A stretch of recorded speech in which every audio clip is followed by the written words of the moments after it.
Welcome to a terrible football show. Hopefully you're having an incredible day today, whether if you're watching this live alongside of us, watching after the fact, or listening to it after the fact. Well, hopefully if you're listening to the after the fact, it doesn't take a week for the episode to come out. My bad, everyone, on 52. I didn't realize 52 did not get posted for the audio format. My fault on that one. But yes, no matter how you're watching or listening, we appreciate you so much. No Ricky today. Jacob will be here soon, but I do got Shane with me to start the show off. Shane, how you doing? How you feeling? I'm pretty good. Ready to get after it today? Yup, lots of stuff to talk about. That is true. And we're going to try to get your thoughts on everything that you want to chat about because Shane's going to be dipping out here soon. If the show's continuing on, whenever he gets back and what he's got to take care of, he may hop back in. But at the same time, it could be a faster show today. We'll see. You know, all we got is playoffs left. You know, but there is a lot to talk about there. There's a lot of stuff happening in the NFL, a lot of conversations. So get Shane's thoughts on that. I do have some points from Ricky that he wants me to shout out during the show. And like I said, Jake will be here soon. But if you could, though, drop a like on the video if you're checking us out on YouTube. Follow us over at Twitch if you're watching there. Subscribe to the YouTube channel. Whatever the case is, we'd appreciate the hell of you for that. Use our referral link down below and check out some Rogue Energy because Black Cherry Lemonade is out right now. I'm waiting for my 12-pack to arrive, and I'm so excited. I'll do a taste test for you guys. This is my kind of flavor. I love black cherry and I love lemonades. So this is my kind of flavor. I'm so pumped. And of course, make sure to go over to H&Ink and pick up a jersey because they're sick. I know John just got the Gamesthetic jersey recently. I'm excited to check that out. Check that out here soon. But yeah, anyway, I'll go ahead and kind of turn down the music. We'll kind of jump into stuff. You know, there's other links down in the description below. Everything that you guys need to check out. We got Steve in the chat. Steve, how you doing? How you feeling? Hopefully you're having a wonderful day today. Apparently, Shane, you're a little on the low side. I think that might be more on you than it is me because I got you bumped up over here. I mean, it shouldn't be. I haven't messed with anything like that. I got you more bumped up. So. Don't mess with my settings at all. Yeah, I got you more bumped up now. It may have just been like, you know, how, you know, you started. You know what I mean? You know, just on the mellow side. You know what I mean? Yeah, it could be. That might be better. Yeah, you sound. I am talking directly into the mic now. Good. I'm not to the side. You sound good. I'm getting some good levels over here. When you get a cigar sponsor, I'm in, or a whiskey sponsor, and you are okay now. So it may have just been how you were talking into it. I don't know, but when you're in, you say now. In what regard are you in, Steve? Like. You tell me, my friend. In what regard are you in? Please let me know. But yeah, we do have a lot to talk about today, playoffs and all. A lot of conversation here. You know, are we seeing the end of an era for quarterbacks? You know, coaches getting fired, coaches getting hired, and so much more. We also, a little plug here. We're also going to be having some of our mock drafts. Our 1.0 is coming out soon. I know Shane was saying that you already had one kind of lined up, so. Whenever you want to send that over my way with the new draft order and everything, any trade projections and everything, just I think we still have channels for it in Discord, don't we? Yeah, we do. Okay, yeah, fire them over there, and I'll get it updated for you and get it posted. We'll be posting that over at our website, sparky3.com. You can sign up for free or sign up $5 a month. Appreciate the support, as well as over at our Twitter at Terrible FB Show. I'm really excited for draft season. Really excited for draft season. A lot to chat about. But no, a lot to chat about just this playoff weekend. We're, of course, down to the final 8. Man, what a weekend of football it was. And it went about exactly as I thought it would. You know, where I thought Monday's game was going to be an absolute snooze fest. And it was. I thought the two best games of the weekend was going to be the Giants and Vikings and the Jags and Chargers. And they were. Although... You know, for the Jags, you know, they had them in the first half, not going to lie. You know, that game was becoming a snooze fest, and it kind of turned it back on. Bengals and Ravens went about it exactly as I thought it would. Same thing with San Fran and Seattle. You know, Shane, do you have any surprises out of this weekend? You've been high on the Vikings for a while. How did they shock you, or was this a game that you went into like, yeah, I could see the Giants catching this dub? How you feeling about it? I mean, we've been saying it since like mid-year when the Giants were pretty good that, you know, this team kind of reminds us of, you know, that Eli Giants team that went on to beat the then undefeated New England Patriots. Yeah. So no, it doesn't surprise me. Does it break my heart a little bit? Yeah, because I mean, I had Minnesota in the NFC Championship game at one point this year. So I mean, it's a thing, like I don't necessarily think that it was all Kirk Cousins. For some reason, they haven't been able to stop the run all fucking year. And I think that kind of hurt them. Saquon went off for two touchdowns and pretty quickly. So I Hey, think even Daniel that Jones was a got over 75 rushing yards. yeah.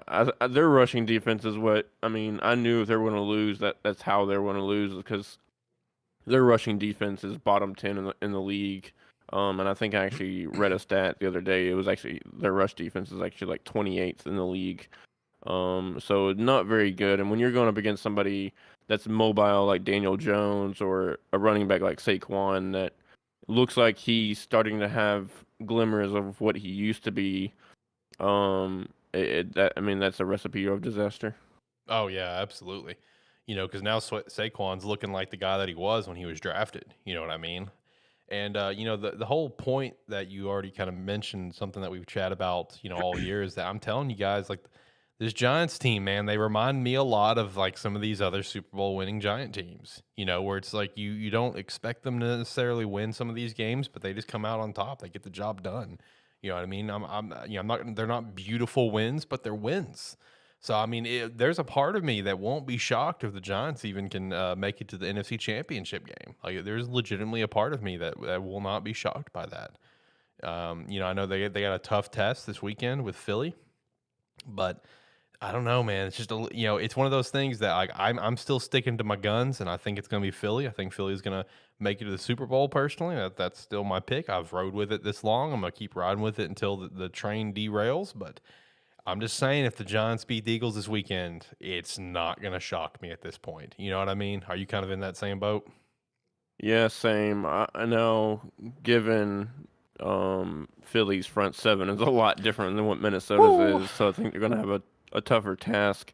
And I think they're going to have to especially rely on Daniel Jones' arm this coming week against against the Eagles, but they're not going to be able to run for, 2 touchdowns and however many yards they had. I forgot the number, but I mean they had a field day with them. But I think it's going to be a lot tougher game as far as defensive or offensively for the Giants. But again, I mean, like you said, it wouldn't surprise me. But then again, like I don't think they have what it takes as of right now to beat a Philadelphia team that Is I loaded the mean way is they top are. yeah is top three in the NFL right now in my opinion. Yeah, I 100% agree. I mean, Philly, oh man, Philly is next level to me. Look, we've been saying that this Giants team kind of gives you some vibes of the 07 and 11 Giants, whatever. But man, I'm gonna tell you, this Eagles, they give me the 2017 Eagle vibes. It was 17 when they won the championship, right? Pretty Yeah, sure. yep. I mean, I get the same vibes from them. Just the way they dominate the game, because it's how that Eagles team was that year. They dominated all year long, even after Carson went down and he was having an MVP campaign. They just dominant. Speaking of dominant, man, last night the Cowboys were absolutely dominant. Broke a 30-year, streak of no away playoff wins. That's a big accomplishment for the Dallas Cowboys, but now they're going up against one of their most notable playoff rivals in the 49ers. How you kind of floating on this game right now? Do you think Big Cock Brock can get it done, or you think the Cowboys are going to may actually make it to the NFC Championship? I think it just depends on what Dallas team shows up, right? And more particularly, I True, think it true. depends on what Dak Prescott, which one's gonna off that bus into that locker room getting ready for the game, right? Is it gonna be the 2-3 interception Dak, or is it gonna be the Dak that we saw Monday throw for 4 touchdowns, run for another one, and go for 300 yards? Whew. Because if Dak can play like that, I'm completely on Ricky and Jacob's side, and that's a Super Bowl team. Right. Like they could very well beat Philadelphia and in the NFC Championship game and play their way into a Super Bowl if Dak continues to play like that. But the biggest thing with him is we don't know who's going to get off that bus, who's going to walk into the locker room, and who's going to come out onto that field each and every Sunday. And that's what's the big hindrance on Dallas right now is you don't know who's gonna walk out on that field. So if he plays like he does Monday, yeah, Dallas will win this weekend. See, I'm very very conflicted on which way to lean on that game, because I'm with you, man. Like, which which Dak are we going to get? You know what I mean? Are they going to continue to be efficient with their play calling like they were on Monday? Granted, the Bucks are not the same Bucks they were a couple of years ago. We know that. I mean, they came into the playoffs with a losing record, I'm pretty sure. But and Tom Brady's not the same guy. But that to me, even though that Bucks defense has a lot of the same pieces and a lot of the same players that were on that championship team, I don't know, man. I don't know if it's based on I think their DC is Greg Rome. I don't know if it's based on his play calling or what, but that defense to me is just not obviously the same. They haven't been the same, but you look on the flip side and that San Fran defense. Oh my God, that is a nasty defense. And man, I just going to San Fran, going to Levi's Stadium. Oh, that's that. I think personally that's going to probably be the best game of this weekend. And I feel like for that game for the 49ers, what it's going to come down to is going to come down to if Brock can do what he did this weekend. I mean, Seattle, no offense, Shane, are not the team that Dallas is, obviously. I mean, you can both agree to that. For sure. For sure. Brock, he played really well this weekend, 3 tuds, no interceptions. That's what's up.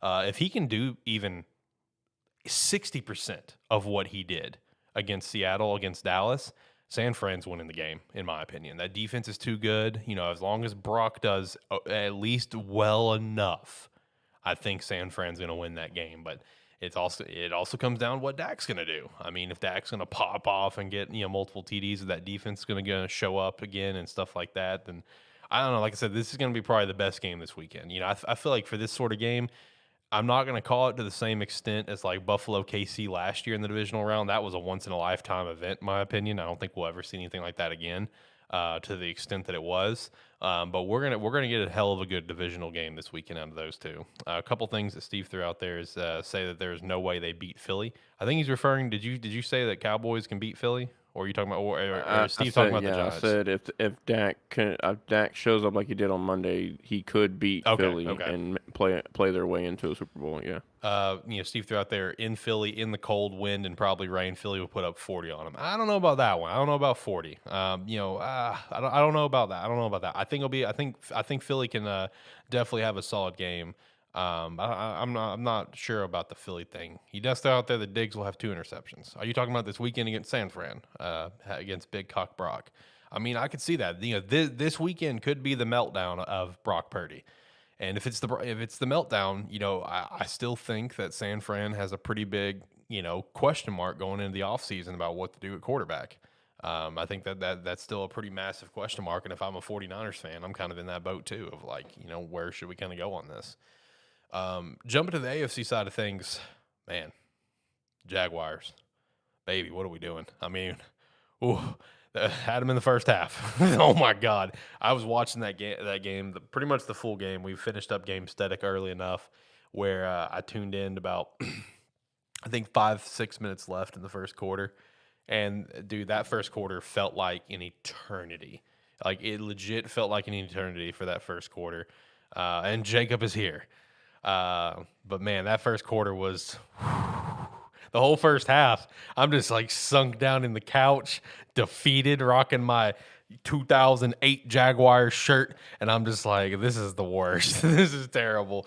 But man, talk about a historic comeback though. I got to say though, Jaguars need to turn it on. They need to turn it on to have any chance against the Chiefs. If the Jaguars get down 2 TDs against the Chiefs, it's over. The Chiefs is not the Chargers.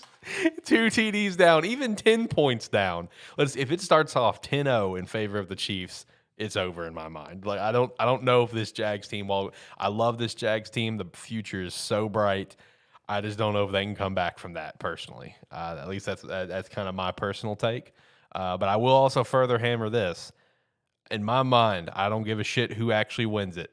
Doug Peterson's head coach of the year. Point blank period. That's my opinion. For sure. Coach of the year. Coach of the year. And I think the major reason why is because where they're coming from. I think that's the major reason. Where they're coming from, won a division, won a playoff game in historic fashion.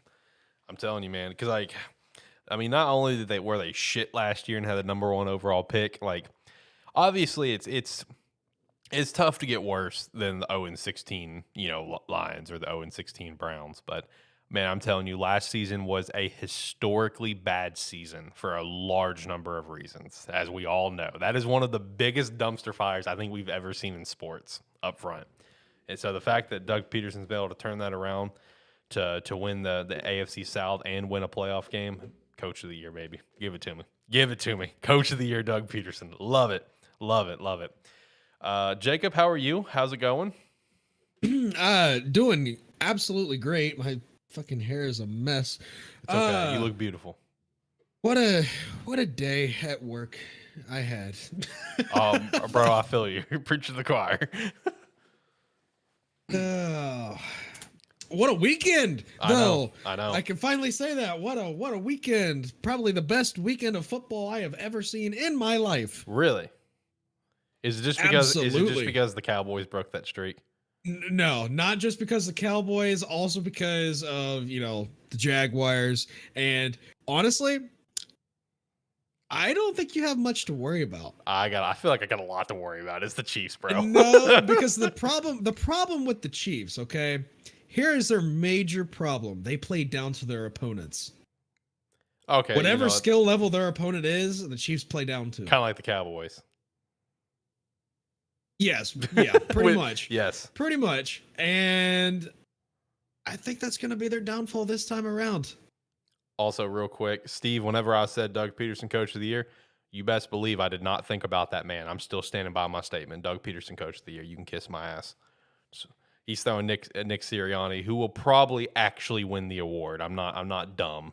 It'll probably be Nick Sirianni, especially if he makes it to the Super Bowl. Mike McCarthy will be up there in conversation. Andy Reid will be in conversation, or Sean McDermott as well. I'm not dumb. I know who's going to actually win, but I'm in my mind, you're Doug missing Peterson. A big proponent. What? Missing like the guy. Which guy are we talking about? The guy, man. The guy. Brian Daboll. Oh, that's true. Brian Daboll is fucking the Giants, man. Oh man, the Giants. What like we were just me and Shane were just talking about them a minute ago.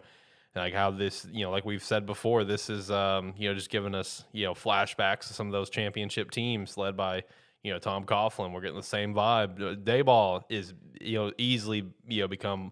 And honestly, let's pump the brakes here. There's multiple first-year head coaches this year that actually really impressed. You know what I mean? A lot of teams got it right with multiple coaches. Kevin O'Connell, while they had failed in the first round of the playoffs, but still had a 13-4 record. Brian Daboll, Doug Peterson doing what he's doing in Jacksonville. Like there's a lot of good coaches that came out of this past hiring spree. Honestly, is Daboll your coach of the year? Is that who you're kind of vibing with? Absolutely. Really interesting. I can't wait to see them beat the shit out of the Eagles this weekend. Oh, those are fighting words for Steve in chat right now. You think they're gonna beat the shit out of the Eagles? Not just win, absolutely, but beat the shit out of them. Beat the shit out of them by at least 2 scores. Ooh, this is spicy. Man, if that happened, Steve, I'm gonna grill you until the end of the earth, my friend. Just for shits. Oh man, that would be electric if that happened. Man, not only do we have just a massive weekend,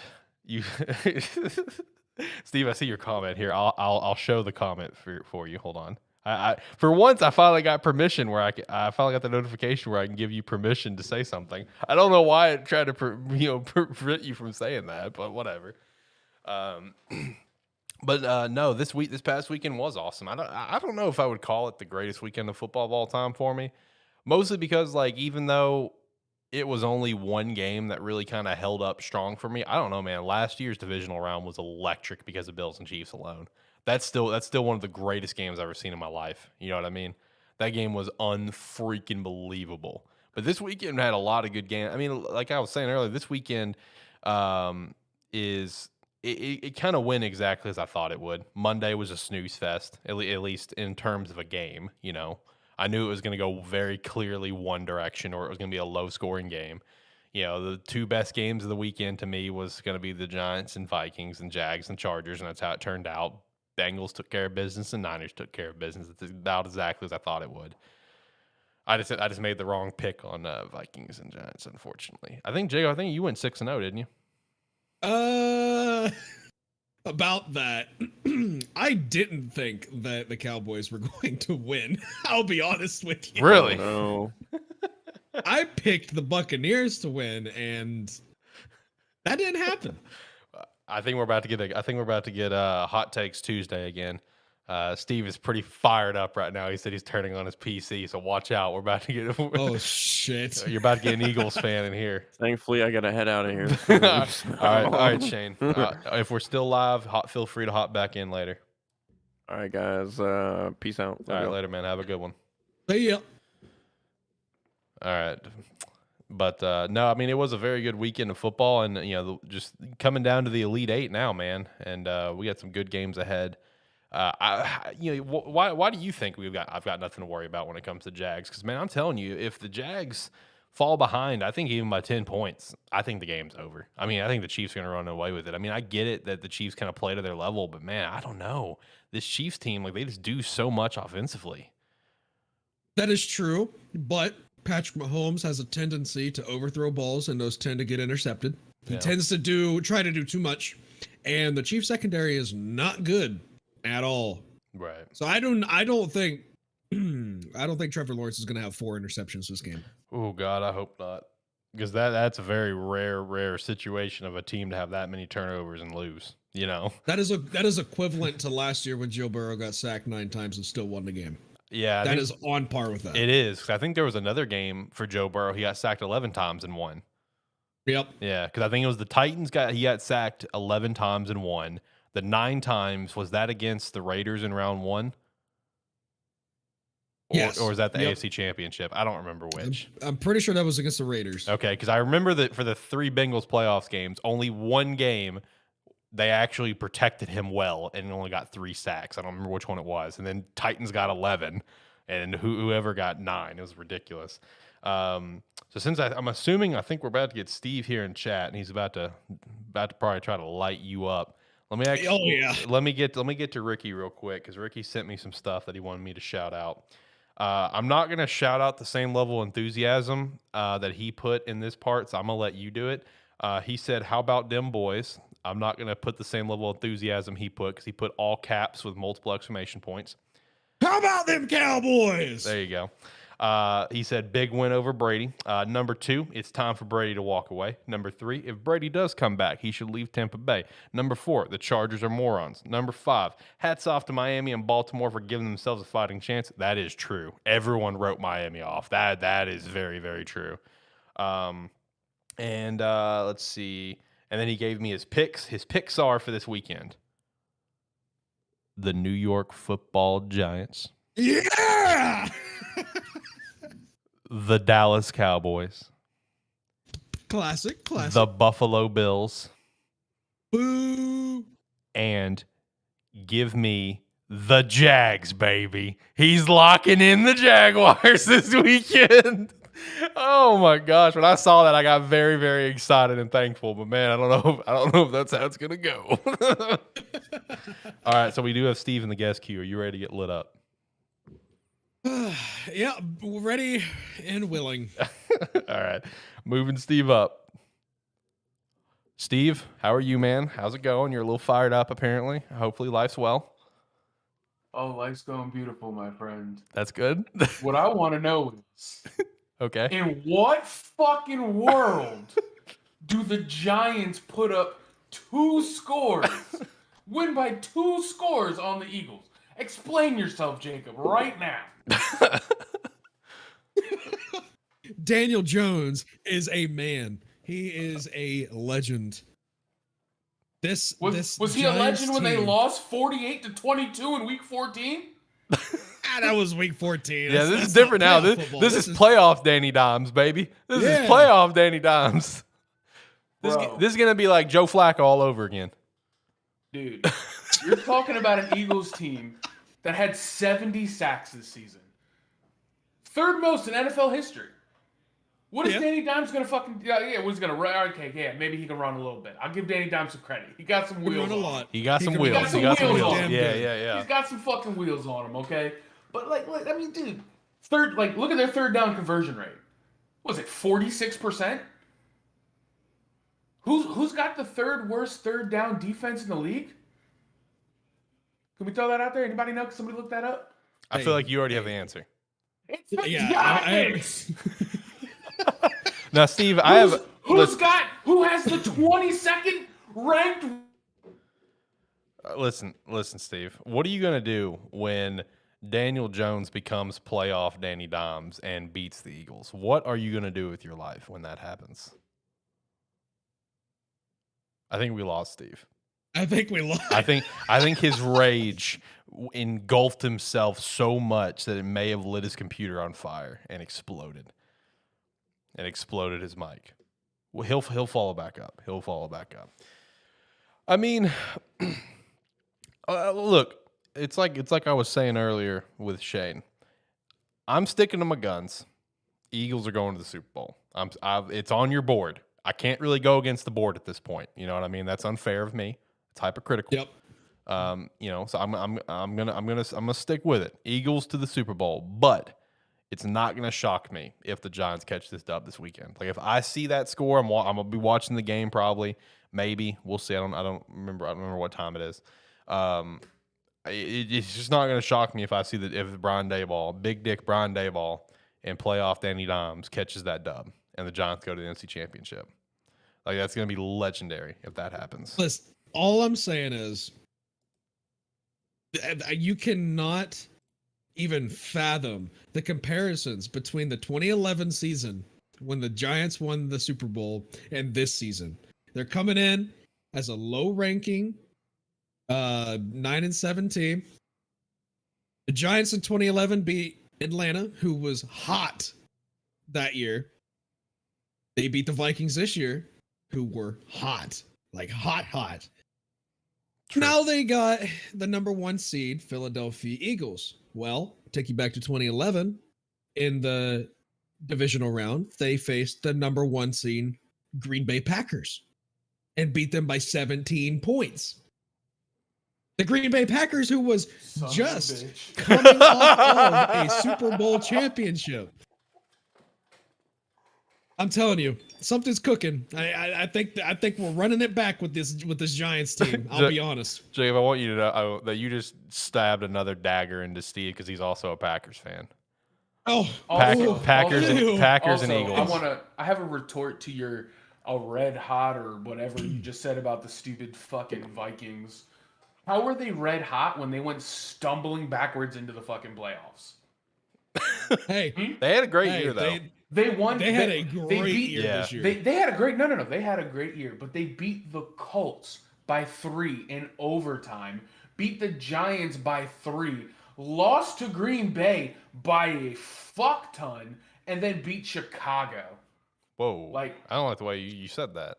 You had a little bit of a tone to that. If you want to go back, they lost to Detroit. They barely beat the Jets. They barely beat the Patriots. Hey, they were getting it done though. 11-0 in 1-score games. That's history. They were getting it done. Yep. That's history. They were getting it done. At the time, the Jets and the Patriots were still 40 to pretty 3 good to the teams. Cowboys. 40 to 3 to the Cowboys. Like, come on. Hey, Cowboys offense, man.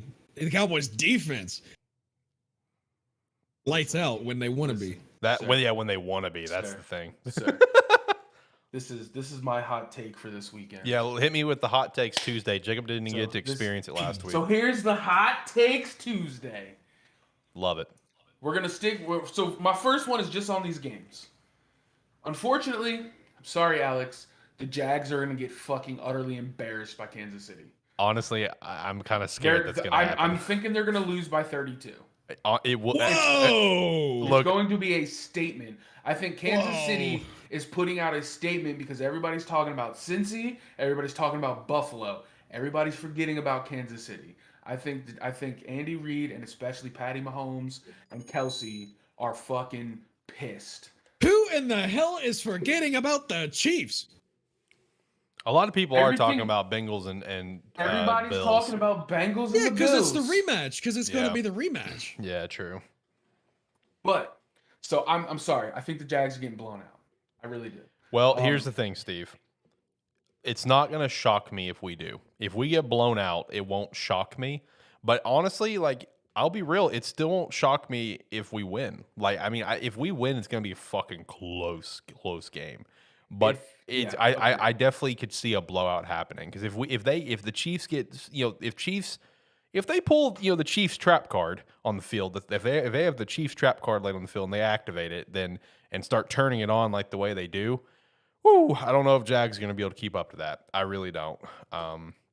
I really feel like last week was kind of a fluke with the Chargers. I mean, I know that I don't know, man. I feel like that was a fluke. Like, I really do. Like, that's historically where it's like that just doesn't happen often. Then again, we see what happens with Matt Ryan's career, but that's a different story, different day.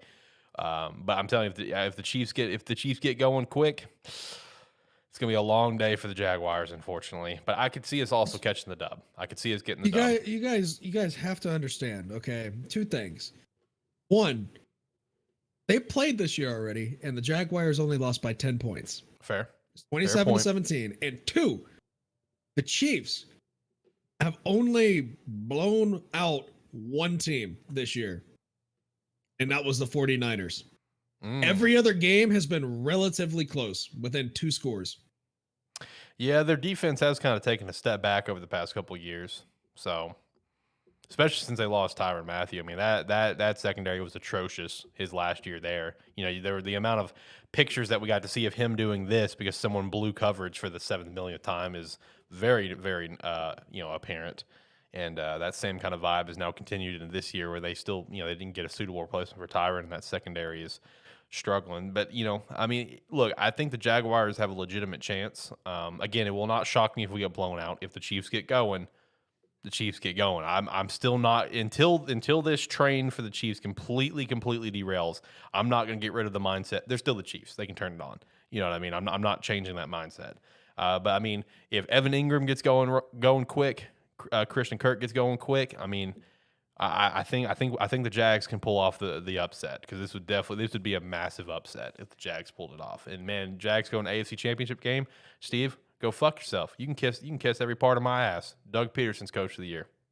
Up front. Listen, if they make it to the AFC Championship game, I will fully support that. Thank you. I love you. Now listen. I'm giving a round of applause to the Jags already. If they get blown out, whatever, it doesn't matter. They had a hell of a season. Absolutely. But so this is my prediction. Okay. Like dead serious. 2nd down, first series for the Jags, play action. They're going to let Ty Law throw it deep. If he can connect, it's a game. If he overthrows because of nerves or underthrows, they're going to be down by 20 before they know what's going on. And they won't catch back up. See, look, man, I'm in the same boat with you on that. I'm going to be real. What? Yeah. Really? Man, I don't know, man. Trevor Lawrence is a former national champion. He is a former... So was Matt Leinart. Next argument. Okay, well, hold on now. Hold on. Pump the brakes. Those two are not comparable in any way, shape, or form. Let's be real here. Second of all, he will connect with that play action pass because the Chiefs' secondary is ass.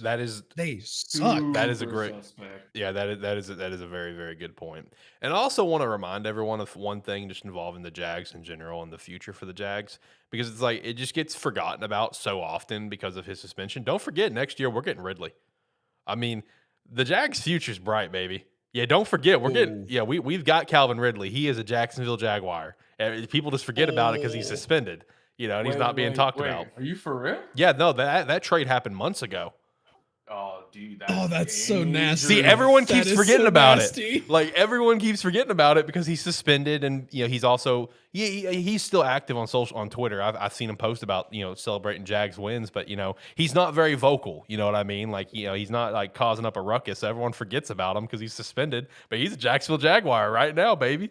Next year he's gonna be rocking a uniform. Let's get it. I'm ready for that. I'm very ready for that. I'm ready for that shit. Yeah. All right. So that's game 1. Game 2 hot take.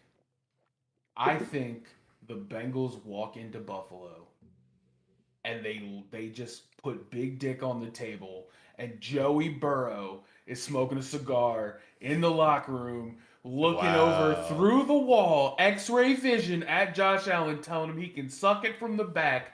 because their team right now is better. Wow. Fuck yes. Hell yeah. I mean, I'm sorry. I have zero faith in Buffalo right now. I have no faith in them at all. Everything that I've seen in the last 6 weeks from them has just they're suspect. I get it, they're rallying around Hamlin and everything else, and that's a very powerful thing where they could just rally on that, and then all of a sudden, there's your Super Bowl champions. But I haven't seen it.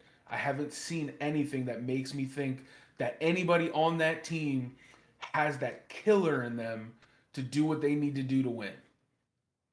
Josh Allen just throwing random fucking balls at the end of games and praying for Diggs to be there.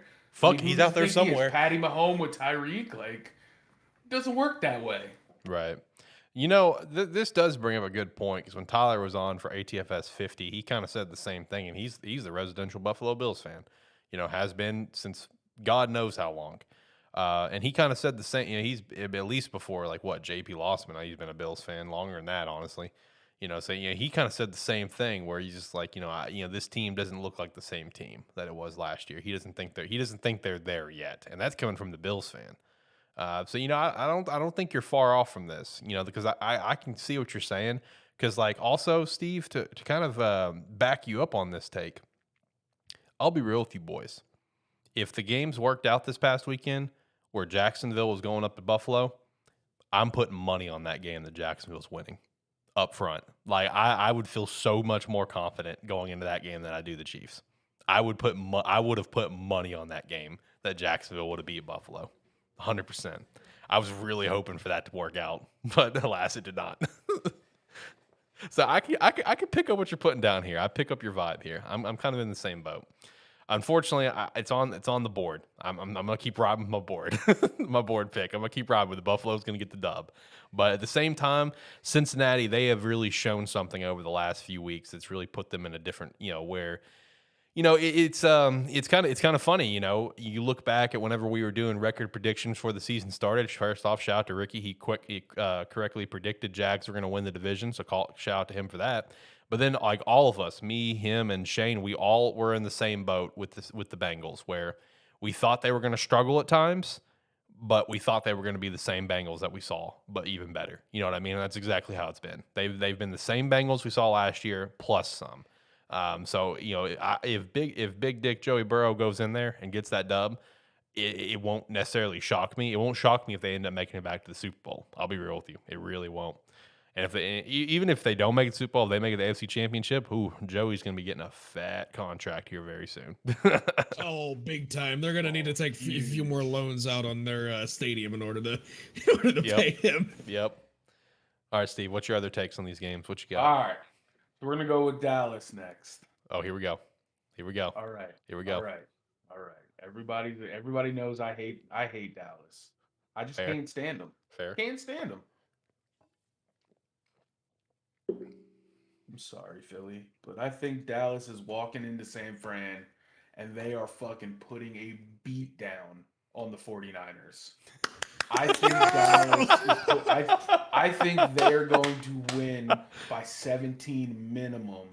I think Purdy's throwing for minimum 2 picks. I think he is going to crumble under the pressure. And the simple fact is, though, this is what I was looking at. This is why I'm saying this. When you look at the last 6 games for the 49ers, Purdy struggled with edge rushers coming off his right side. Where do you think Dallas is sending their best edge rusher from? He's coming over from his right side now. Yep. He's going to struggle against that, and he has a habit of throwing balls over the middle near those hashes. They're going to have Diggs just playing zone over the middle, and just, I'm telling you, I think Diggs is going to have 2 picks, 1 for a pick 6. Ooh. I think it's happening. I think Diggs is coming out with a pick 6 and another pick. I really do. He's a feast or famine cornerback. You're either going to fucking burn him or he's grabbing that ball out of the air. And I That's think so Purdy's true. Gonna panic. Purdy's going to panic. He's going to throw it up. And I think Diggs is going to just hawk him. I really do. I think I think the 49ers need one to 2 more years with Purdy. Don't get away from him. Just fucking ship that scrub out of there, whatever his name is who got hurt. I can't stand him. He's garbage. Jimmy G out because he's trash bag too. Jimmy Hefty, that's what I call him. It's like a Hefty Garoppolo. Just get him gone with his lavender scent. Just get him out of here, fucking bum. But no, I think Dallas is going in there. I think they're putting an ass beating on the 49ers. I really do. I will say this. Watching the 49ers game from this weekend, I can see some of your takes that you're saying about Brock. Well, I love Brock, and I love the potential that we could see there from him, because you got to keep in mind, he is still a rookie at the end of the day, and he's going to make rookie mistakes, like you're kind of saying he'll make this weekend. But I saw the same thing out of this past weekend where, he had opportunities to hit Deebo Samuel in stride and just let him get some extra yards, and he goes for just a, fuck it, this dude's out there, and just throws the ball, and it goes for a potential, where it was almost interception. He does that same sort of mentality for this weekend. Ooh, Trayvon Diggs getting a couple picks may not be too far-fetched. And all this is coming from an Eagles fan. Let's not forget that. Eagles fan hammering the Cowboys right now. The thing about, I just want to hammer on this for a second here. The thing about Trayvon Diggs, especially last year compared to this year. Last year, yes, I think he was more so boom or bust. But this year, because we have Jaron Kearse, and he has been helping, he's been covering Diggs's ass when he gets beat. I think that just helps out tremendously, because where Diggs isn't, Kearse is, and Kearse usually gets an interception. He's been lights out so far this year. That's true. And I can kind of follow. I can kind of agree on that, honestly, where last year Diggs was a massive boom or bust.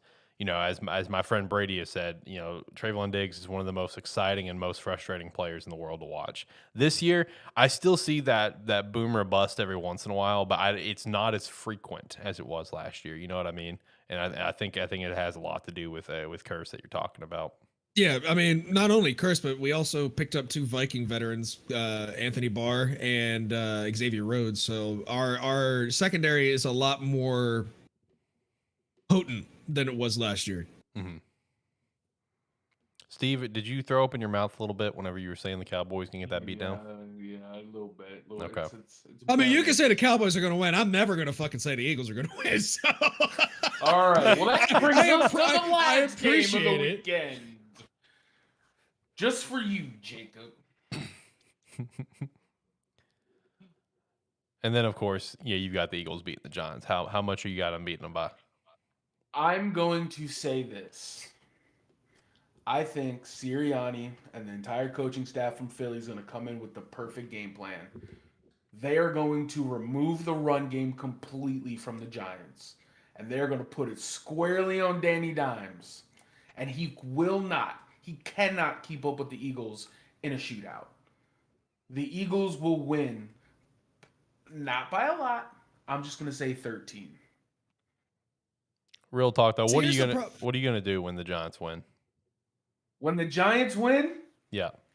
I'm probably gonna cry a little bit, and then I'll probably use my tears as lube to rub one out. I respect that. Because just think, if the Giants win, you'll have won as many playoff games this year as the Commanders. Big yikes. Big yikes. And also, you're saying you're going to shut down the Giants run game. I'm pretty sure Saquon Barkley and that New York Giants offensive line is 10 times better than Miles Sanders and the Philadelphia offensive line. Minus Jason Kelce. Now, if it was the Eagles line from a couple years ago, I would argue that. The line now, I won't argue that. Because, you got Kelce, who's still playing like an absolute madman. And then you have Lane Johnson, who unfortunately is still very good, but dealing with, he deals with a lot of injury issues now, unfortunately. And there's another member of the line, I'm drawing a blank on his name, maybe Steve can say, who's also a pretty solid stud. But, I mean, this Eagles line to me is not the same complete force of dominance as it was a couple of years ago, but still a very good offensive line. Definitely upper tier of the NFL. But the Giants' offensive line, I will say, has been unbelievable this year. Andrew Thomas and Evan Neal has been proved to be an incredible pair of tackles. At least in my opinion, and especially the stats prove it as well with the amount of pressures that they've been able to, keep off Danny Dimes. What's your take on that, Steve?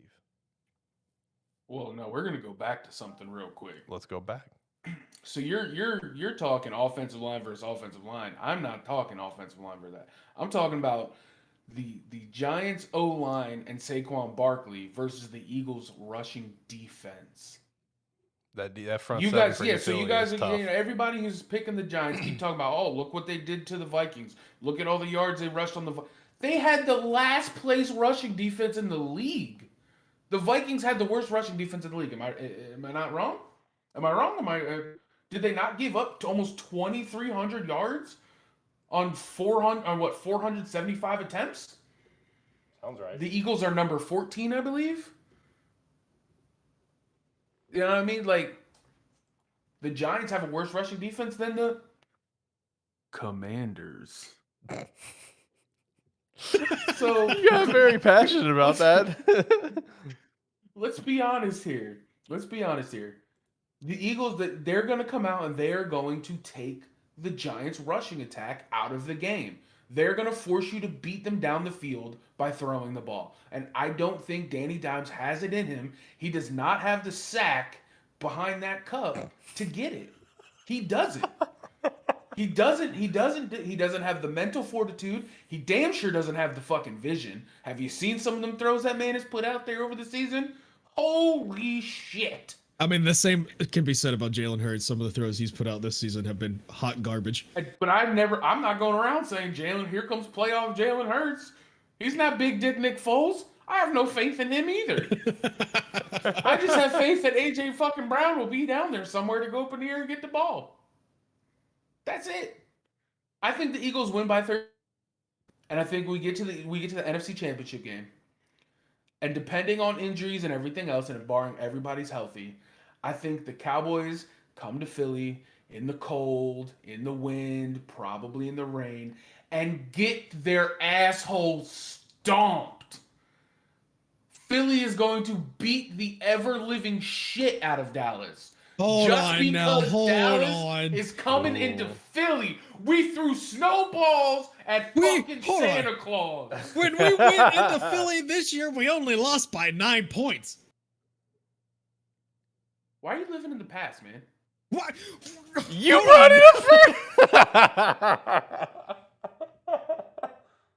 You're the one bringing up the statistics of the regular season. This is the postseason. This is the NFL playoffs. Nothing matters previously. And for the we want to talk about postseason and nothing matters previously. I mean, we want to talk postseason. You guys don't really have the best record in the postseason. Okay, well, now listen here. Okay, hold on. And no, sir, it was not a catch. Okay, well, fuck you for one. We may have a shitty record in the postseason, but this is a special year because this is it's got our first road playoff win in 30 years. Okay, we're about to make our first NFC Championship game since '95. We're about to win our first Super Bowl since '95. It's a special year. Don't you guys say that at the beginning of every year? Okay, well, he's not wrong. Like, isn't that the Cowboys' fucking slogan? Okay, we may say that every year, but that's just because we have high hopes for our team. We have high expectations for our team. That's why Mike McCarthy is still on the hot seat, even if he won last week. He would still be on the hot seat. Listen, Mike because there's so high of expectations. Big ass needs to be off of any seat in the NFL. He needs to be on his couch seat in his home. Hey, I agree with you personally. I mean, I think Dan Quinn or Kellen Moore should be the head coach of the Cowboys next season, but that's neither here nor there currently. Currently, we're talking about how them Eagles are about to get squashed by the Giants. Sir, those Eagles, I'm telling you. You'll make a friendly bet? Yes. If I lose... Speaking of friendly bet, you still need to get a Georgia hat. Yes, I do still need. Actually, that is on order currently right now off Amazon. Cool. It's a special. It's a special hat. You got a green screen, Jacob? You got a green screen? I do have a green screen. Jacob, If the Eagles win next week, I want you to do this entire show with the Michigan Wolverines logo behind you. The entire show. Steve's a Michigan fan. Bro. And for the outro music, I need the Michigan Wolverines fight song. I don't know if I can do that. And you gotta hum along to it. I can sing it word for word. Surprisingly enough, I know their fight song. I mean, you're only human. Okay. If I win though, however, if I win, you get to choose of either one of two things, okay? One of two things. Either one, straight down the middle of your face, one half will be navy blue, one half will be silver. Or you gotta get some temp dye for your hair and temp dye it navy blue. So I'm not gonna temp dye my hair because it's against my religion. So it will be the paint. All right, sounds good. You got yourself a deal, my friend. All right, navy blue and silver, or navy blue and red. Gotta do silver. You hate the Cowboys more. Yeah, this ain't Halo, man. This ain't red versus blue. Okay. And we want a nice picture for the Discord server. Absolutely. Oh, I'll come in this motherfucker live on camera. It will be my profile picture. Bet you can see the studio. The one and only time he would ever come to studio. Because I live too far, he says. Yeah, I don't like driving to Little Rock. That's I don't know wherever the hell you are. That's fair. It's not that far. All right, Steve. Do you have any more hot takes? Do you have any takes on Tom Brady or anything? One more hot take, and it goes back to what we were talking about last week. Okay. So once I came down from my high, I did some thinking. Did some ponderings. Did some pondering. Did some soul searching. Good. Like to hear that. So, get some soul food. Cliff out in Arizona, which, by the way, that man is a straight G. One-way ticket to Thailand. Fuck you. I'm not coaching. Pay me my money. Basically. I'm gonna go hang out with the lady boys. He got a 7-year contract, man. Like I don't blame him. Get the fuck out of here. You're good. Straight gangster move. I love it. But Sean Payton's going to the Cardinals. The Cardinals are going to trade D-Hop to New Orleans for the rights to Sean Payton. Right? Now listen here. That does make sense. But now listen here. This is the hot take. D-Hop going, Michael Thomas gets released. D-Hop goes to the Saints. Aaron Rodgers leaves Green Bay, goes to New Orleans. Ooh, okay. I mean, that's a lot of weapons there. That is a lot of weapons there for him. Chris Olave, you'd have D-Hop. I feel like they would even somehow keep Michael Thomas and have Alvin Kamara as well. Nah, they're releasing Michael Thomas. If they don't release Michael Thomas, they're stupid. They're just dumb. Is it too much of a cap hit? I haven't looked at his contract. I don't give a shit if it's a 1 penny cap hit. Get him out of it. Are you just saying that because he's a former Ohio State player? No, I'm saying that because his foot is made of fucking glass. Okay, well that's true. Yeah. Fucking guy has like 3 good years and everybody totes him as one of the best in the NFL.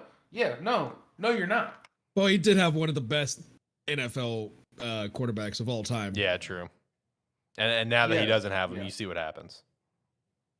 Oof. Well, he doesn't have one and he still doesn't play. Yep. Because Yep. My foot hurts. Glass foot. Like, yeah. Fuck out of here, dude. Anyway. I don't know. That's all I got. That's all I got for this week. I had some more I was pondering, but I'm gonna hold on to those. I got to see what happens this week. And do you have anything that you want to throw out there involving Tom Brady? The only thing I want to throw out there for Tom Brady, and if some way somehow Tom Brady ever hears the show and hears my voice, you're 45, about to be 46 years old, or 46, about to be 46, however fucking old you are. Shut the fuck up. Go retire. Enjoy your money. Spend time with your kids, you deadbeat dad piece of shit. and reconcile your marriage. And then look at people in the eye when you're wearing your Armani suits or whatever designer bullshit you're wearing while you're sitting on a yacht saying, yeah, I put my dick in this. Your life. Nobody gives a shit about you anymore. You won 7. Just fucking mosey on. He should have fucking left. He threw away his marriage to get knocked out, one and done in the playoffs. Yeah, one and fucking done. I called that now. Fucking like week 4. So if anybody can get this to Tom Brady, tell him that I said that he could fuck off and he needs to retire. I do agree. I hope he retires, but it won't shock me if he doesn't and like goes to the Raiders or something, because the Raiders apparently won't go all in on him. Yeah, I'm gonna hard disagree. I don't think he should retire. I think he should. I think he's done. No, I don't think he's done. He nearly threw for 5,000 yards this year. He's definitely not done athletically wise. And when you average, how many attempts did he average a game? A fuck ton. What, like 46, right? Over 60 just in the playoff game alone. Yeah, no, he does. He does average a lot of attempts, you know, and as we. Well, that's just because the Buccaneers don't have a run game. They don't. Yeah. I don't think he should go to the Raiders. Listen, you're borderline tarnishing your legacy at this point. You know what I mean? Like, you won the 7th, like, holy shit, you're the fucking GOAT. That's where he should have called it. He did it beautifully. He retired. He was going to go into analyst, and everything was great. And then he comes back, and what happened? One and done. If he goes to the Raiders and they don't make the fucking playoffs, because let's be honest, they're going to have to beat out the Chiefs and the Chargers to get into the playoffs, and they don't make it to the playoffs, then what? I will say, hey, I'm going to throw out this. You can call this my hot take for Hot Take Tuesday, okay? If Tom Brady goes to the Raiders, all right, and Tom Brady can muster up whatever he can, you know, and still, you know, which, you know, to credit Jacob's point, he did almost throw for 5,000 yards. But if he goes to the Raiders, and let's say he's still the same Tom Brady that we've seen flashes of in this season and stuff, Raiders are going to the playoffs. Mark it down right now. Because that Raiders team is better than the Buccaneers team. Mark it down right now. They have a bet. I love me some Mike Evans. Chris Godwin's not bad. I love Julio, but Julio's washed. You have one of the best receivers in the game right now. You have Josh Jacobs, who they do need to re-sign, who, you know, just people can try to talk shit about him, but you can't. This man is a first-team All-Pro. First team. Fuck everyone else. This is the man. This is the dude. You have one of the best tight ends in the game. You have a really solid defense with a front 7. Josh McDaniels may fucking suck, but let's both be fucking real. Tom Brady goes in there, he's the head coach of the Raiders, not Josh McDaniels. Let's be real on that. You know, I understand what we saw out of the Raiders out of this year and stuff. That's because Josh McDaniels fucking stinks. You know, if we see Tom Brady go to the Raiders, Josh McDaniels is about to be the Adam Gase to what he was for Peyton Manning up front. That's gonna be Brady's team. There is going to be 3 teams that are going to be fighting for Brady and Rodgers this offseason. It's going to be the only 3 teams. And it's going to be either the Raiders, the Jets, or the Patriots. I could wholeheartedly see a Brady Belichick reunion. Last ride, one last dance for the right. And also, I bet Steve's kind of happy you said the Jets because he plugged that last week. Aaron Rodgers to the Jets. Gonna throw a butt fuck ton of money at him. Oh, absolutely. The owner even said that he's willing to pay so much fucking money for a quarterback. So man, Aaron Rodgers following in Brett Favre's footsteps. Exactly. And then he'll retire and then unretire and go to the Vikings. Wow. So I just have one quick question though. Drew Brees' last season, right? Was it 2020? Sounds right. Yeah, 2020. What he played 12 games in that season? Yep. And didn't he throw for like 3,000 yards? Almost 3,000 or almost 4,000 yards, and people were still saying he's washed. That sounds right. And they finished with, I believe they finished with do they have a winning record or losing? They won the division. They won the division. So Tom Brady didn't win the division. He just knocked him out of the playoffs. Yeah. So, but here's my question then. Why is it Tom Brady we can say he needs to keep playing because he had a good season, but when Drew Brees had a decent season and won the division, he was washed, he needed to retire? All right, look, now there's a very distinct difference in those two. While I definitely think Tom Brady should retire, I think we see those moments of you could see where the age is catching up. Up front, I don't think anyone can argue this. Drew Brees, his arm was literally gone. That was a fucking noodle arm. Like that was Peyton Manning's. That was Peyton Manning's last year all over again. Brady, while there are moments of like, okay, it's not the same GOAT that we've seen before, but he's still got an arm. This man can still sling it at his age. Shout out to TB12, I guess. I don't know. But Drew Brees, man, in 2020, that was 2015 Peyton Manning all over again, 100%. I think there's a distinct difference between those two, personally. That's my opinion.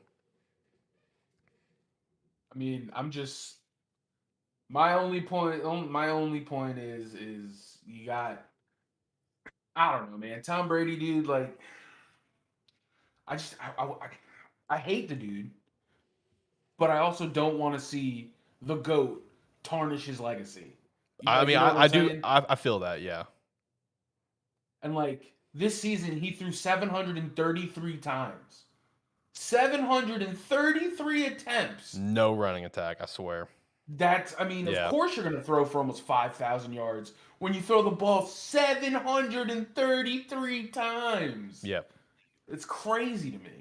Yeah, and that's also why I do believe that if the Raiders manage to actually get him and they re-sign Josh Jacobs, I think the Raiders can make some damage.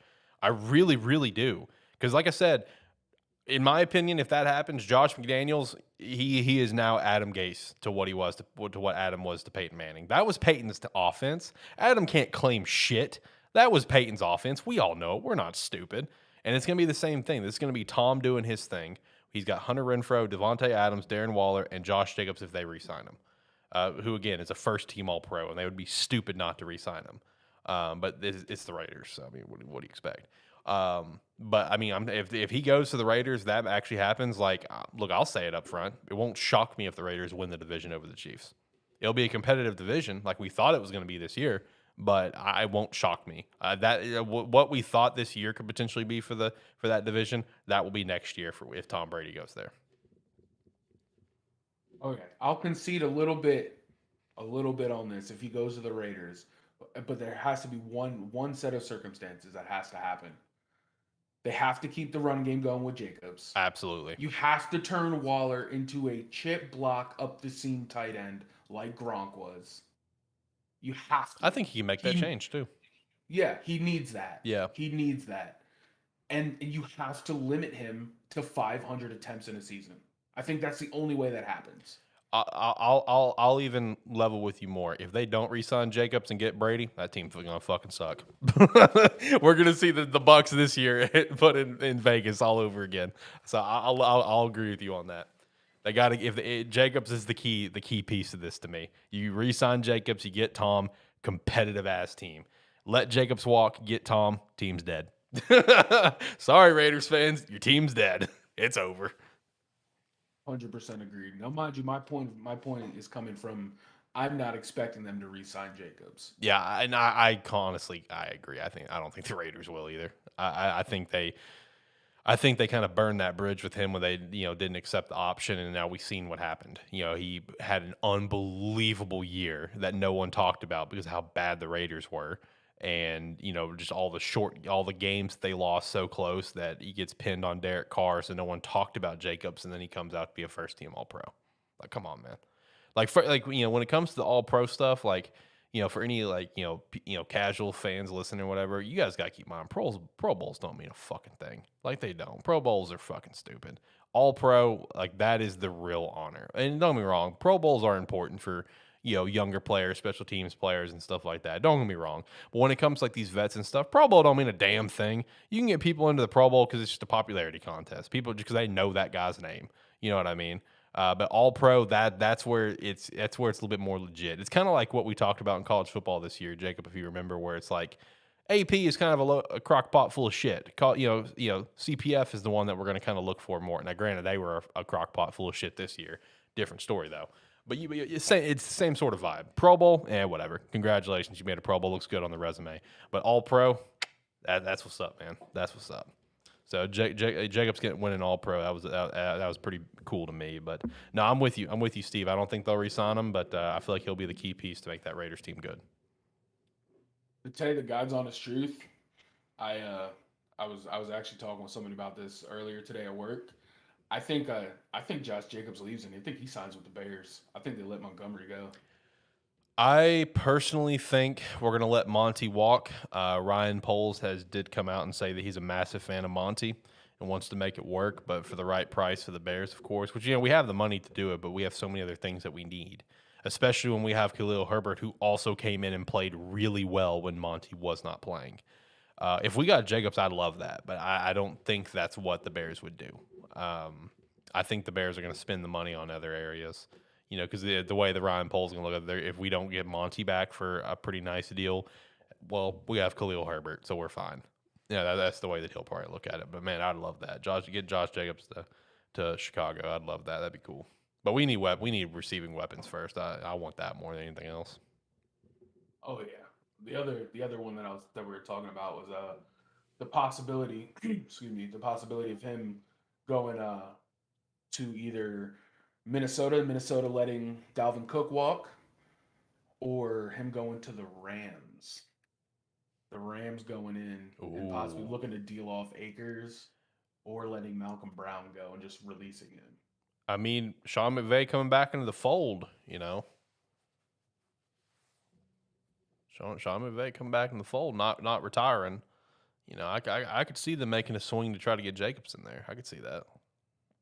I mean, that's the only thing in my opinion, they're really missing is just a strong running game, a reliable running game. That and rebuilding the O-line. You lost literally one piece, and that one piece destroyed the entire line. That one piece, of course, being Whitworth retiring. That happens, and that whole line went to shit. Like up front, it did. So, Steve, you have any more hot takes you want to throw out there, or is that it for this week? No, that's all I got for this week, guys. You gentlemen enjoy the rest of your show. I'm going to stay tuned. You'll see me talking shit in the chat. I bet, man. Well, I appreciate you for hopping on. We'll follow up next week. We have a lot to talk about next week. I appreciate you guys having me. And Jacob and Ricky, when you hear this, the Cowboys fucking suck. Love you too. Man, he is like your natural enemy. Eagles fan, Michigan fan. He is your natural enemy. That is double whammy. Like, why would you want two handfuls of shit? I mean, you could say the same thing about me. Look at my teams, man. Hey, okay. We're on the rise. We're on the rise, but think we've been two piles of shit for a while. That's true, but hot take. I think the Jaguars are in a better position than the Eagles are going forward after this season. I think the Jags are in an unbelievable spot. I'm so excited for it. I really am. Like it's really, like I've said before, it's really weird for me to feel like both my favorite teams in NFL are in like good positions for the future. And honestly, the same thing for college. Both my top two favorite college teams are both in good positions it's weird. All four of my favorite teams are in positions. It's bizarre to me. It's very bizarre. The stars are aligning. I know. They're aligning. For once. Oh my God. It's been a long time. It's been a long road of pain. Jacksonville's going to be Super Bowl champs. Hawaii is going to be. I can't finish that. I'm sorry. No, it's fine. We'll never make it that far. Maybe if we ever, maybe one day, especially since 12-team playoffs coming, maybe one day. Yep.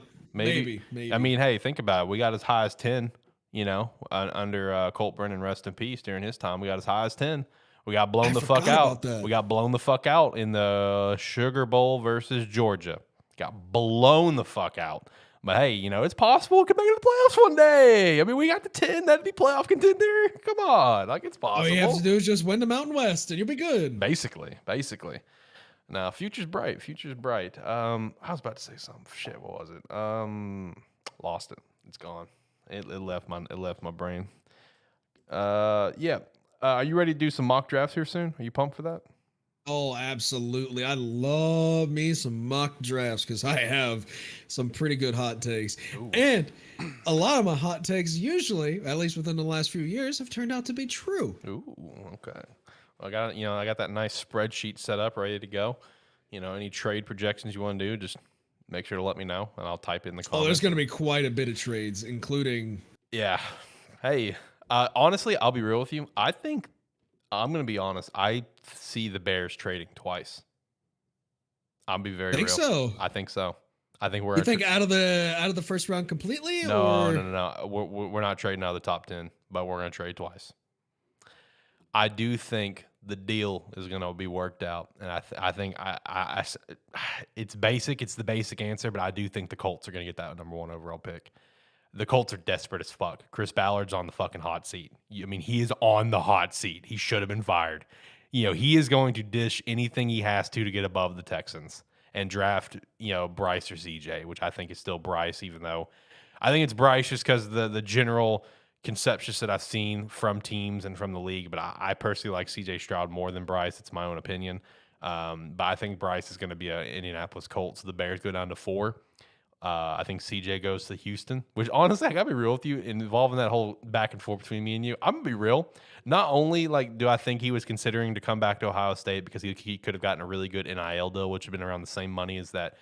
I don't think he wanted to go to Houston because I think he knows the writing on the wall that he's probably going to Houston. I'm gonna be very real with you.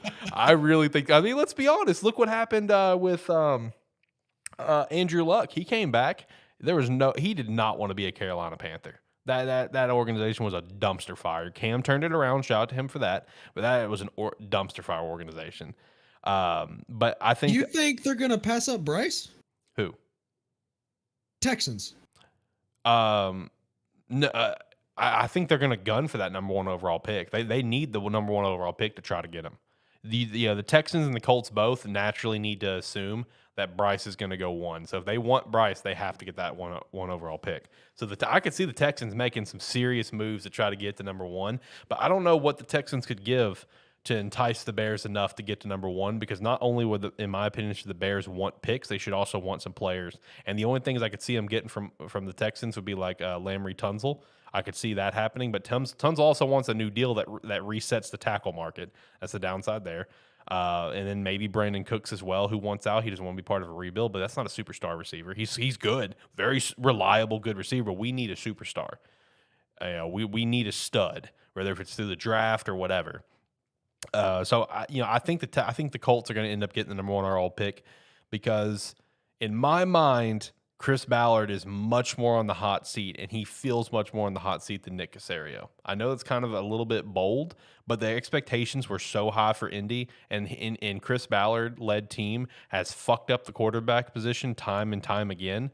I feel like the pressure's so much more on for him than it is Caserio. So honestly, it wouldn't shock me if the Colts gave up like the 4th pick, a 2nd-round pick, next year's 1st, next year's 3rd or 4th, Pittman and Buckner. It would not shock me if that happened. I think they're desperate. Ooh. I think they're freaking desperate. So, but back to the 2 trade thing. Bears at 4 will either just get Will or Jalen, depending on what Cardinals do at 3. But I would not also be shocked if they entertained a phone call from Vegas or Carolina, depending on what they do in free agency at quarterback and trade up to get Will Levis. It depends on what they do. If Vegas gets Tom Brady, obviously disregard that. They'll probably get someone later in the draft. But Carolina, if depending on if they want to run with Matt Corral, depending on what this new head coach wants to do, I mean, it wouldn't shock me if they want to try to jump ahead a little bit to try to get Will Levis locked in. Because I was looking at that. Because in my mind, even though they drafted him last year, I'm not going to lock in the fact that Atlanta is going to be locked in on Desmond Ridder. I'm not going to lock that in. I like Desmond. I like Desmond a lot. But Carolina, in my opinion, would want to try to jump above Atlanta. In my mind, that's what they would want to try to do. So I think the Bears could trade twice in the top 10 for going from 1 to 4 and maybe 4 to 7 or 4 to 9. But hey, that's gonna be a hell of a haul. That's gonna be a hell of a haul. So I'm here for it. I'd be cool with that, because even at like 7 or 9, the Bears could still get like Paris Johnson Jr. from Ohio State. Could get the drawing a blank on his last name, but the dude from Northwestern, that tackle as well. He's projected to go top 10 right now. We could get some O-line help. Even could get just a wide receiver at that range that would be acceptable. You know what I mean? So I'm here for it. I'm here for the double trade. I think it's a possibility. I really do. Spoiler alert. I have one team that I think is guaranteed to trade into the top 10.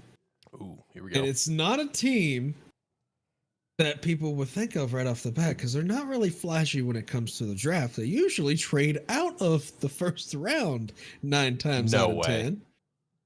You gonna say who I think you're gonna say? Who do you think I'm gonna say? New England. Absolutely. You think they're gonna get up into the first in the top 10? I mean, I think it's not a high jump, so it's possible. It's not a high jump. I think it'll either be Atlanta or Philadelphia that trades with them. Yeah, Philadelphia at 10. I could see Philadelphia taking a nice little haul for that. What do you think they're going to trade up for? You think it's going to be a quarterback? You think it's going to be Will Levis or something? I don't think it's going to be a quarterback because I'm still banking on them getting Tom Brady this. You think they're going to give up on Mac already? I don't think they're going to give up on him, okay. But I think they're going to bench him for a year. I think they're going to allow him to learn more under Brady. Right. He's just too expensive to give up on already. Right. No, I think they're going to try to go for one of the top O-line. Like Paris Johnson or the dude from Northwestern. Yep. Let me see if I can pull up a big board. Peter Skowronski. I was thinking his first name was Peter. Yeah, that dude was there for it seems like forever. Yeah. I mean, he's a stud tackle. I mean, honestly, I'm pretty excited to get into the more draft talks and stuff because I mean we've got a pretty solid big board with Will Anderson, Jalen Carter, Bryce, CJ, and Tyree Wilson, Miles Murphy kind of leading the pack. Will Levis coming in there. Quentin Johnson, he declared as well. Paris Johnson, Joey Porter Jr., shout out to him. Jordan Addison declared. Here's the big question mark. How high are you on Anthony Richardson? Not at all. Thank you. Not at all. Well, okay, so I think he has a very, very, very high ceiling, but it's all just raw talent. And for a team to want to take a huge chance to get him, to mold him into a quarterback, because he's going to have to go to a team that has a suitable quarterback as of right now, maybe a veteran quarterback who is on their way out within the next few years. And I just don't see a team taking that big of a chance on him. I don't see him being a Jordan Love or a Trey Lance or anybody like that. Man, I saw a TikTok the other day, and I meant to save it, and I was going to respond to it just because it's just like, I mean, give them props in one capacity. The person was doing their job in content creation and getting clicks and engagement by putting up the hot take that he did. 'Cause it's exactly what it was, and there's no way in his right mind he could do this, but he had the top 10 players of this upcoming draft. And I want to stress first, he did not have Bryce Young in the top 10. And Bryce I think he's a top 10 player, but like I just told you, I like CJ more than Bryce. It's my own personal opinion. Yeah. But he had Anthony Richardson at number 10. And I'm just like, you're doing your job. For content creation, you're getting clicks. You know what I mean? It's clickbait. You're doing your job, but there's no way in your right mind that you believe that. Because here's what baffles me with Anthony Richardson. Like the talent of being a playmaker is there. You know what I mean? Like we've seen. I mean, we saw it week 1 against Utah. The talent of him being a playmaker is there. But here's what pisses me off about the Anthony Richardson conversation: the fact that people compare him to like the next Lamar Jackson, like another Lamar Jackson type of player. And I'm just like, motherfucker, Lamar Jackson could actually pass in college. Like, hold up. I got stats pulled up right here. Anthony Richardson, freshman, all right, 529 yards, 6 TDs, 5 interceptions. So good. This past year, 2,500 yards, 17 TDs, 9 interceptions. Congratulations. Lamar Jackson, all right, his freshman year, 1,800 yards, 12 TDs, 8 picks. All right, not that great. Let's turn it around. He did. 3,500 yards, 30 TDs, 9 interceptions. His last year, over 3,600 yards, 27 TDs, 10 interceptions. The man also won a Heisman, something Anthony Richardson cannot say. The man won an NFL MVP, something Anthony Richardson can only dream about and get on Madden. These comparisons need to stop. Anthony Richardson will never be like another Lamar Jackson up front. This is dumb. This is the dumbest takes in the world. I don't even think he's in the top 10 quarterbacks in this draft, to be honest. He's definitely not better than Jaden Daniels. He's definitely not better than Max Duggan. He's not better than Stetson Bennett. In terms of he's not better than Hendon Hooker. Yeah, in terms of strictly play, you 100% right. But every big board out there is stroking his dick and got him at the 4th best quarterback of this draft behind Will Levis. And he hasn't done anything. Exactly. Like they're just going straight off just the talent as like the potential. And I'm just like, potential? Don't talk to me about potential. I want to see some play out of the potential because I haven't seen it. You know, coming into the season, we had one of Tyler's friends, Nick, on the show. Shout out to Nick. He's a big Florida fan, a Miami fan naturally. So naturally, I threw a jab. It's just like, so how are you going to feel when Anthony Richardson is not the best quarterback in Florida against TVD?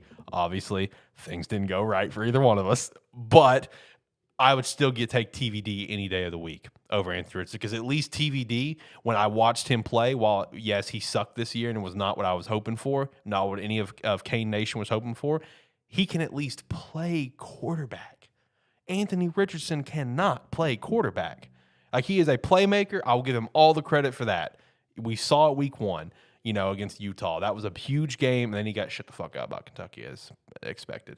But, I don't know, man. Like, you just named multiple quarterbacks in this upcoming draft that are significantly better players than Anthony Richardson could hope to be and are going to be better NFL pros. I'm not going to say they're going to be NFL superstars. It's always going to be, situational. Situations are situational.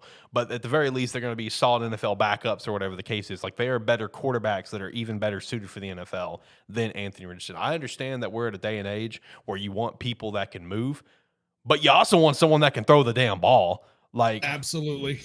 Man, the Anthony Richardson takes need to stop. But I will say, out of that whole rant that I went on, I feel like I got a pretty good TikTok out of that. I'm looking forward to making that one this Sunday. But no, I'm looking forward to draft time. Draft times, I do so many mock drafts every year. It's one of my favorite things to do. And I'm even more pumped up that we have a pretty nice little mock draft that I can just grab and put into a nice little JPEG and post up. It's going to be really convenient in that regard. But I don't know. How are we feeling right now? Are we feeling like maybe getting to picks and wrapping up the show? Yeah, we can do that.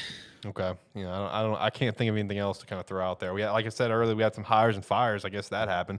Shout out to Jim Shorts getting a DC job. I think with Cleveland is what it was. Byron Leftwich getting fired. Who do you think is going to try to snag him? You think it's maybe Pittsburgh? I could see Pittsburgh. He was a backup there for a while. Yeah. Matt Canada is not beloved in pity. Yeah, I think Pittsburgh could do with him. They could do so much with him. I think he would be a great fit. Right. I feel like it's a shame that they're getting rid of Byron Leftwich. I really do. Talk about it is what it is. I honestly think it's Bulls. I honestly think it's him. It's more so his fault.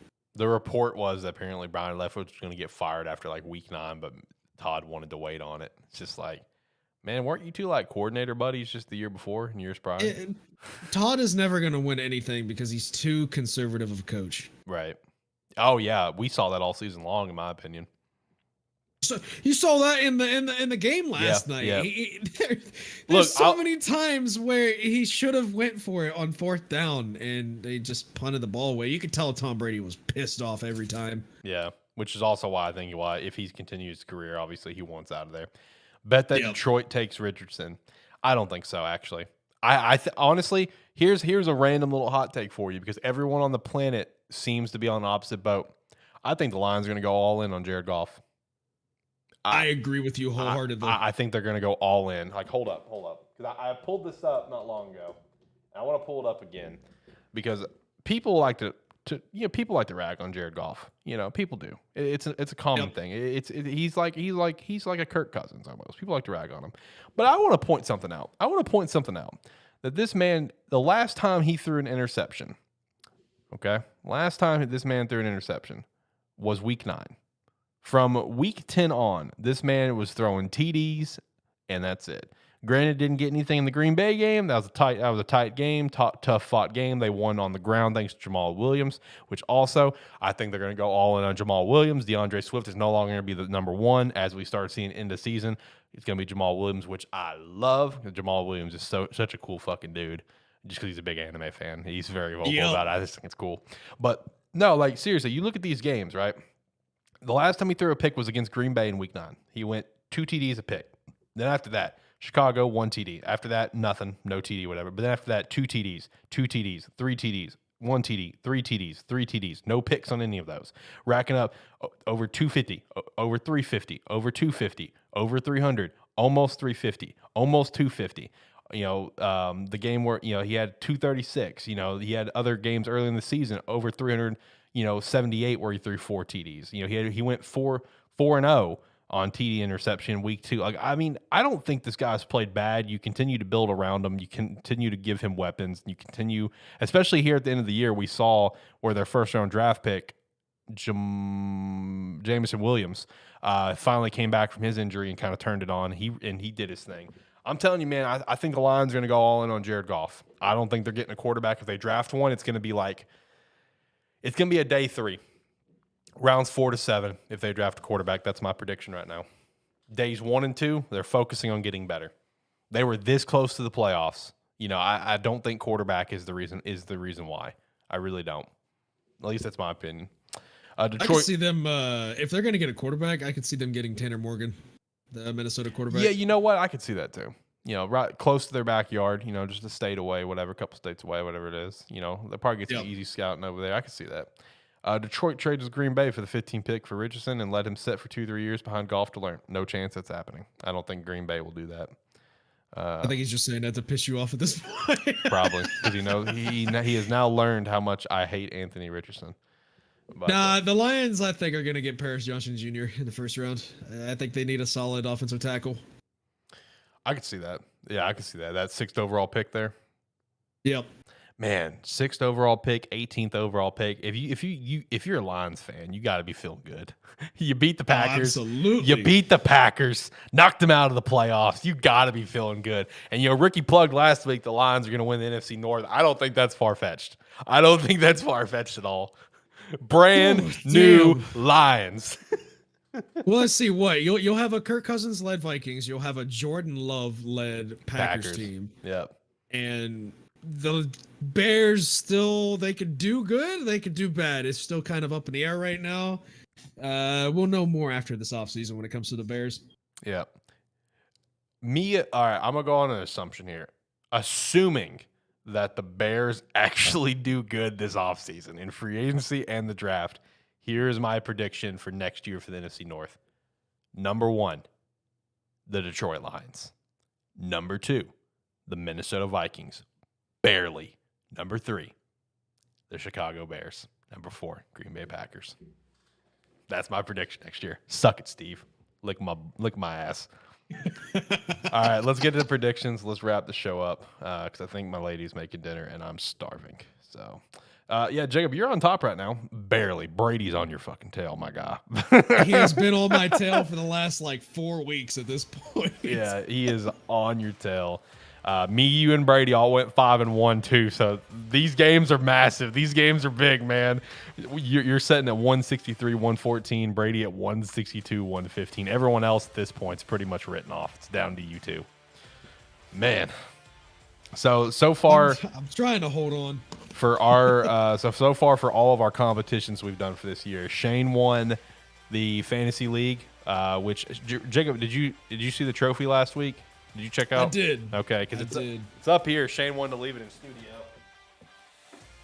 Got the nice trophy for Shane, which is written in Sharpie because we're low budget. We can't afford to put his name on there. In Discord that it is mine next year. Yeah, it's a nice trophy. I wish I had one. I have the old trophy that we used to have for our old fantasy league, which used to be called the League of Tears. The trophy that I was buying for those leagues was basically a miniature Lombardi. I've got one up in my office right now. Looks pretty, but that's so cool. They discontinued it though. That's the downside. Or I would have honestly kept that trophy. If it wasn't for the fact they discontinued it, I would have 100% kept buying it. So then I found this big ass behemoth because I thought of the idea of writing on it because I thought it'd be funny because it's a terrible football show. So this is the new trophy for us. But Brady's. Shane won fantasy. Ricky won the Run Your Pool college predictions. Tyler won the Bowl Mania, and it looks coming down to you and Brady for I'm Cowboys fans going at it. I was second in both the Run Your Pool College and the Bowl Mania, if I'm not mistaken. I think you were. I cannot be second again. I need this win. All right, let's get into the picks. The Elite Eight, the final 8. Let's get it. So Jacksonville, KC, are you locking in the Jags like Ricky? Absolutely. It might be my last time to do so. So give me the Jaguars. It's not going to be. I will guarantee you it is not going to be your last time. I hope not. I want us to make the AFC Championship so damn bad. It was always the Jaguars. The ghost of Blake Bortles is with you guys. Man, I love those fucking NFL memes, quarterback tier lists that they put out, because like they have like the top tier being Alien, and they have Blake Bortles on there just for shits and giggles, just because he's just a completely different human being, and I'm just like, I love it. All right, Giants and Philly. Rocking Giants? Absolutely. Just to piss Steve off, I really want to rock with the Giants, but I got to stick with my board pick. I made my board pick. It's still alive, so I got to keep rocking with it. Give me the Eagles. Cincy and Buffalo. Again, I got to stick with my board. Until my board pick is dead, that's when I will stray. If Philly or Buffalo lose this weekend, unless the other one wins next week, all off the table, I'm picking exactly what I want. My board pick's dead. But so for now, Buffalo. The AFC Championship game is going to be the Kitty Bowl. It'll be the Spotted Kitties versus the Striped Kitties. Ooh. Give me Cincy. Love it. Dallas and San Fran. Dallas for you. Absolutely. And I just realized I picked all of the away teams. Let's go. Oh man, that would be some fucking upsets. I'm here for that. I'm still torn on this game, man. San Fran's defense is so damn good. Like I told Shane earlier, if Brock can even just play 60% of like what he played this weekend and what he's played well before, I think the 49ers have a very legit shot.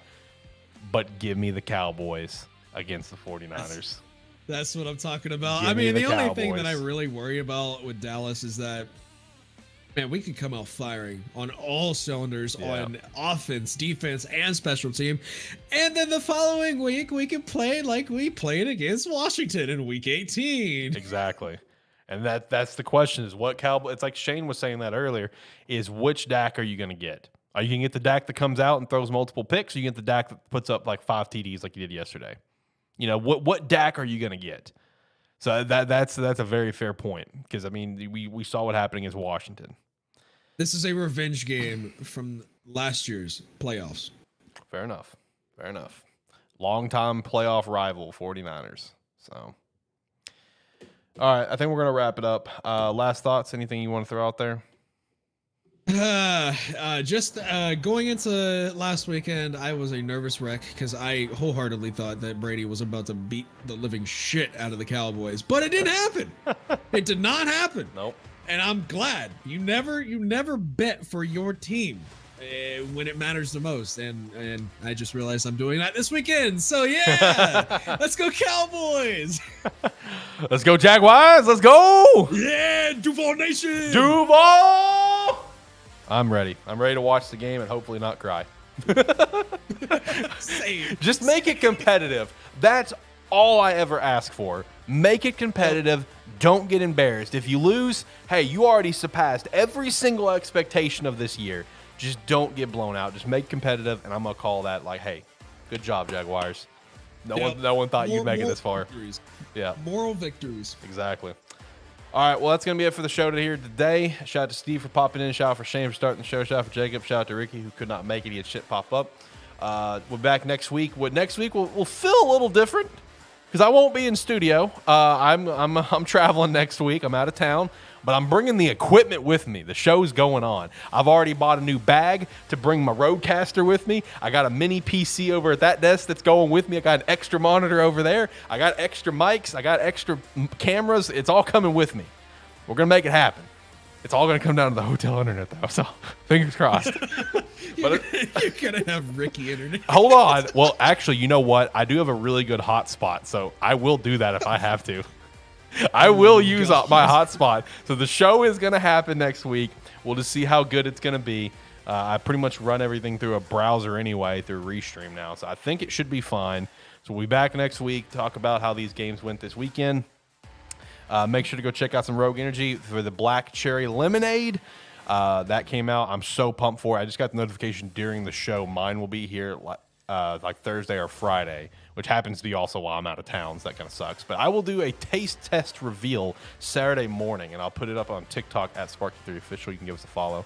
Appreciate that. Actually active on TikTok for the first time in forever when I should have been active like a year plus ago. But hey, we're here. Better late than never, you know. Absolutely. We're here. Absolutely. Exactly. All right, guys. Until next time, have a good one. See you.